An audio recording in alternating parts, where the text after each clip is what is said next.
আমরা ভারতীয় জনতা পার্টির পক্ষ থেকে ইসলাম আমরা গ্রাম চলো অভিযান চলে সারা দেশব্যাপী। তো বিশেষ করিয়া মোদীজির নেতৃত্বে আমরা যে ভারতবর্ষের বর্তমান পরিস্থিতি, শাসন ব্যবস্থা এবং রাজ্যের যে পরিকাঠামো শাসন ব্যবস্থা, এটা সম্বন্ধে আপনার কাছে কিছু জানতে চাইলাম। আগের থেকে ভালো হয়েছে? আচ্ছা, আপনি কি বেনিফিট পাইছেন এই সরকারের আমলে? শুধু ঘর পাইছেন, আর কি পাইছেন? আচ্ছা, চাল পাইছেন না? আচ্ছা, এপিএল। আচ্ছা, এপিএল এর লাগে একটা সুখবর, এপিএল এর লাগে একটা সুখবর।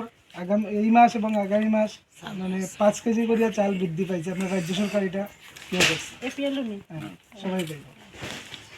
আয়ুষ্মান কার্ড পাইছেন না? এটাও আমরা সুখবর হইল গিয়া রাজ্য সরকার মুখ্যমন্ত্রী আরোগ্য যোজনা নামে এটা চালু করছে। এটা সম্ভবত এপ্রিল মাস থেকে চালু হইব।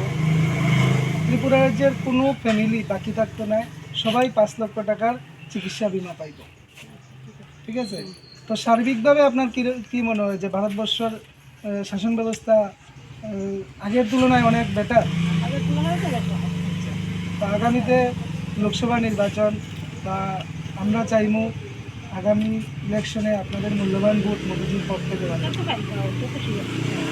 শুধু আপনি দিদা এমন নয়, পাশাপাশি আপনার সবাই এটা সচেতন করবা।